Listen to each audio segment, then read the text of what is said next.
Microsoft's Xbox can't get a break, as Forza Horizon from Studio Playground Games was set to arrive on May 19th, but has been leaked online and cracked by pirates. Hey GadInsiders, welcome to your tech and gaming hub. It all began when downloads for the PC version started popping up on sharing sites like GameDrive after Steam users got hold of an unencrypted preload version of the game. It appears the Playground Games uploaded the preload files itself on Steam without encryption, and those were quickly shared by pirates. Links to the files up to 150 GB were swiftly deleted from Reddit, but are widely available on other, less regulated parts of the web. The same happened for the PC version of Death Stranding 2. Forza Horizon 6 is a highly online-centric game, but the cracked version is playable offline. Gamers who decided to purchase the premium upgrade bundle for $120 in order to get early access to the game on May 15 have expressed their disappointment, with one writing, "What an insane screw-up." Shortly after this article was published, Playground Games published the following statement on X, noting that the company was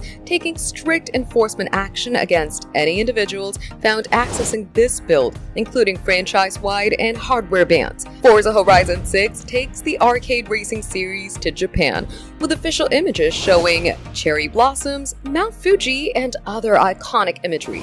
Xbox has been struggling lately, with hardware and game sales both in decline due to rising prices, tariffs, and other issues. Even Game Pass, once renowned as one of the best deals in gaming, nearly doubled in price last year. With all that going on, the company wanted Forza Horizon 6 to be a hit, but this leak won't help. For more updates, subscribe to GadInsider, like and share the video, and don't forget to press the bell icon so you never miss any update.